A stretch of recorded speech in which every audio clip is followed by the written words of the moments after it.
বাঙালির পায়ের তলায় সর্ষে। আজ শোনাব নবনীতা দেবসেনের ভ্রমণ কাহিনী কর্ণাবতীর কূলে। চলমান ফোন যন্ত্রগুলো আমাদের আজকাল কত কিছু করে কমে দেয়। আইনজীবী কপিল সিব্বল তো তাঁর টেলিফোনে কবিতাও লেখেন। বললেন, যখনই মনে আসে টপাটপ লিখে ফেলেন ফোনের ভেতরে। আমি অত দামি ফোন তো ব্যবহার করি না। বড় জোর ওষুধ খাবার সময়টুকু অ্যালার্ম দিয়ে রাখতে পারি, কিংবা প্লেন ধরার সময় ঘুম ভাঙানো, তার বেশি নয়। কিন্তু আমার অজান্তেই যে আমার মোবাইল একটা বড় কাজ করে রেখেছিল। আজ সেটা আবিষ্কার করে মনে যেমন চমক তেমনি আহ্লাদ হলো। ফোন আমাকে বলছে, ঠাঁই নাই ঠাঁই নাই ছোট এতরি, মেসেজে মেসেজে শুধু গিয়েছে ভরি, অতএব মেসেজ মোছো। সেন্ট আইটেমস খালি করতে গিয়ে দেখি, আরে পরপর কতগুলো অত্যাশ্চর্য মেসেজ রয়েছে। কোনোটা চন্দনাকে পাঠানো, কোনোটা সৌনককে, কোনোটা পিকোকে, কোনোটা শ্রাবস্তিকে। তাতে সুন্দর সুন্দর সব বর্ণনা। দুঃখের বিষয়, ভাষাটা ইংরেজি। কোথাও লিখেছি, আমি এখন একটা নীল জলে ভরা সুইমিং পুলের পাশে ছাতার নিচে সাদা কাঠের দোলনায় বসে দুলছি আর কফি খাচ্ছি। আকাশটা ঝকঝকে, পুলটা সাদা পাথর আর ঘন নীল জলের আশ্চর্য আলপনা। মনে পড়ে গেল জায়গাটা তাজ চান্ডেলা, খাজুরাহো। নন্দনা ঘরে বসে আমার কম্পিউটারে ইমেল করছে। আজ তার শুটিং ছুটি।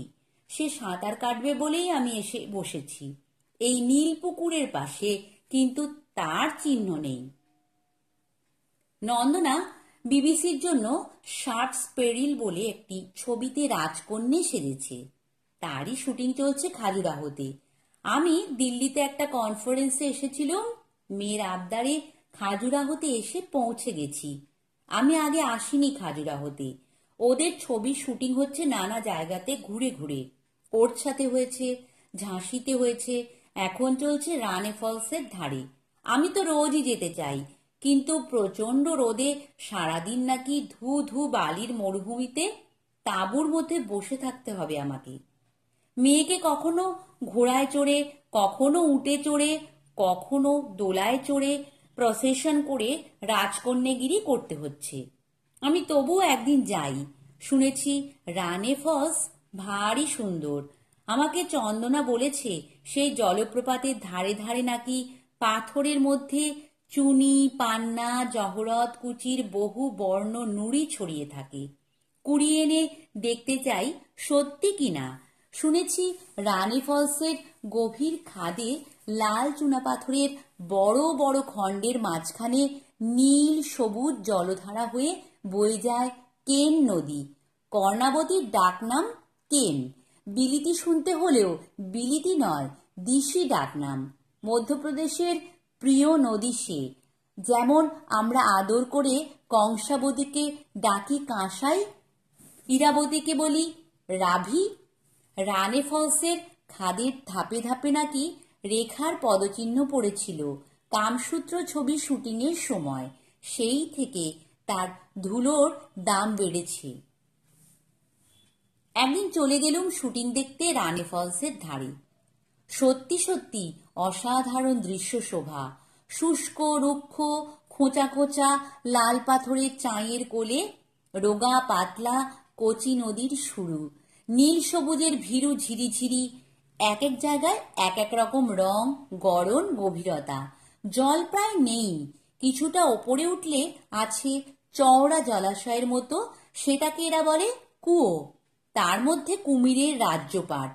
তারা কখনো ডুবে থাকে, কখনো ভেসে থাকে, কখনো ডাঙায় উঠে রোদ্দুর পোয়ার।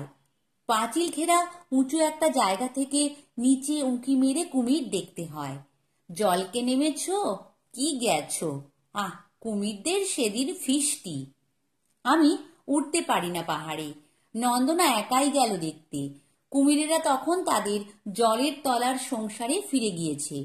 কিন্তু নীল সবুজ অপরূপ জল রংটা তো দেখা হলো নন্দনার। আমি গাড়িতে বসে বসে এদিক ওদিক দেখছি আর ভাবছি, ব্যাপার কি? এত যে গ্রীষ্ম ভয়ানক হয় এখানে, সে তো জানা ছিল না।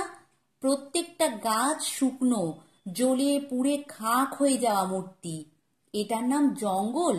প্রচুর গাছও রয়েছে, কিন্তু রুক্ষ নিষ্পত্র, ছায়াহীন, শাখা কাণ্ড সর্বস্ব। এ কেমন অভিশপ্ত অরণ্য, তৃষিত মরুর মতো চেহারা। নন্দনা ফিরে আসার পর জিজ্ঞেস করি আমাদের ড্রাইভার পাণ্ডেজিকে। পাণ্ডেজি এই পাশের গ্রামেই থাকেন, সূর্যপুর নামের গ্রামে। তিনি বললেন, কাকিমা, এখানে গত 10 বছর ধরে বৃষ্টি পড়েনি। টুরিস্ট যত আসেন এখানে তারা হয় বাঙালি, নয় সাহেব। তাই পাণ্ডেজি ইংরেজি আর বাংলা বলতে শিখে গিয়েছেন। সে কি, 10 বছর বৃষ্টি হয়নি?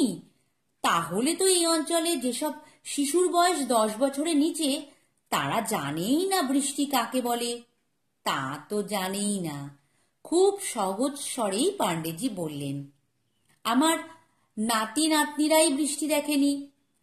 আমাদের বনজঙ্গলের অবস্থা অতি করুণ।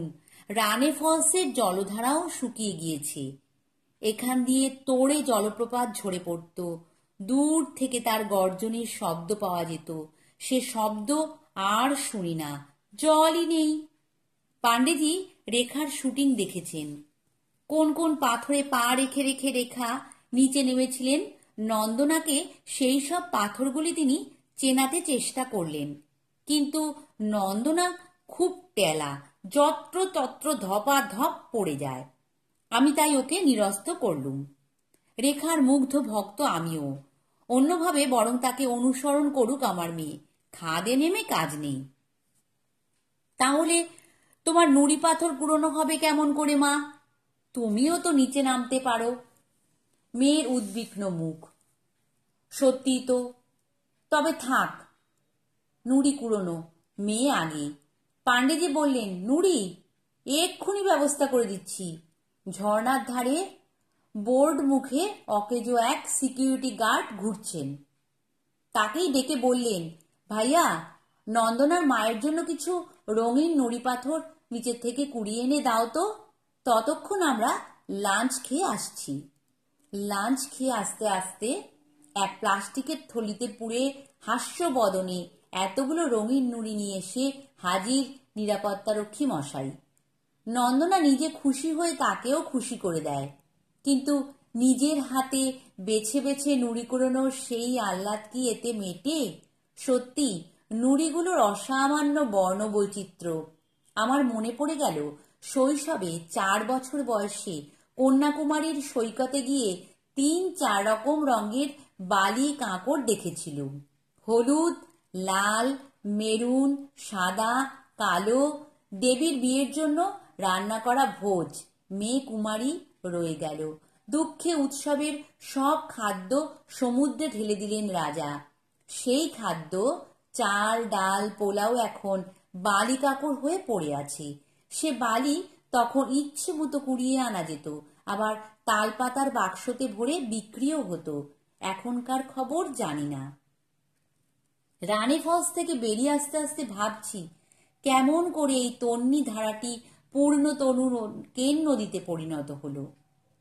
ছবিতে দেখেছি যে নদী গায়ে গতরে বেশ ভালোই। নন্দনাকে বলি, চল কর্ণাবতীর তীরে পান্না অভয়ারণ্যে বেরিয়ে আসি একদিন, তোর যেদিন সময় থাকবে।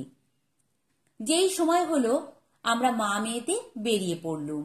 নন্দনার সহকর্মী ওই ছবিতে আর এক অভিনেত্রী, ব্রিটিশ মেয়ে ক্যারোলিন বলল, আমিও যাব, নইলে আমার কিছু দেখা হবে না।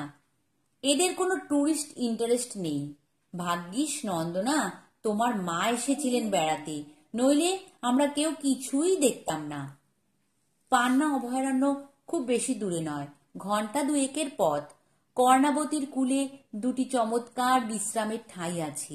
একটা হচ্ছে ট্রি হাউস, গাছের ওপরে মাচা বেঁধে চায়ের দোকান। আমি নাম দিতুম নিশ্চয়ই ট্রি হাউস, টি হাউস, কিন্তু এদের দেয়া নাম গিল ট্রি হাউস। তারই পাশে আছে কেন রিভার লজ। ট্রি হাউসে ঠান্ডা গরম কাপের ও বোতলের পানীয় পাওয়া যায়। কেন রিভার লজে খাদ্যদ্রব্য, লাঞ্চ, ডিনার এইসব। প্লাস 4টি ঘরও রাত্রিবাসের জন্য ভাড়া পাওয়া যায়। নদীর ওপরে ঝুঁকে আছে এই 2টি বিশ্রামাগার। আমরা ঠিক করলুম পান্না অভয়ারণ্য বিহারান্তে ট্রি হাউসে গিয়ে চা খাবো। তারপর পাশের কেন রিভার লজে ডিনার সেরে হোটেলে ফিরবো। অভয়ারণ্যে তো সন্ধ্যার পর থাকতে দেবে না, তখন সেই অরণ্য শুধু পশুদের অভয়ের জন্য রিজার্ভড।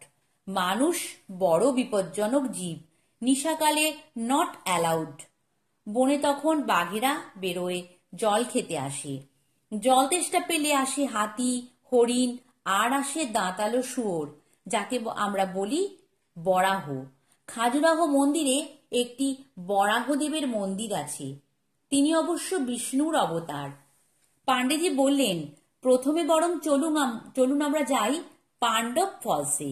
বিন্ধ্যাচলে যখন পাণ্ডবরা এসেছিলেন তারা এইখানেই থাকতেন। দ্রৌপদীজি জল আনতেন ওই ঝর্ণা থেকে। ওদের সেই গুহাঘরটি আজও আছে, দেখবেন। চললুম নন্দনা, ক্যারোলিন আর আমি। পথের দুপাশে পলাশ ফুটে লাল হয়ে আছে। ঘাসগুল্ম যদিও বেঁচে নেই, সবই শুকনো। মাটির অনেক নিচের থেকে জল টেনে এনে ফুল ফুটিয়েছে পলাশ। পাণ্ডেজি পলাশ ফুলের অন্য কি এক নাম যেন বলেছিলেন, এখন মনে পড়ছে না, কিন্তু বললেন হোলির সময় যে ফাঁক তৈরি হয় সেটি মেয়েরা তৈরি করে এই ফুল থেকে।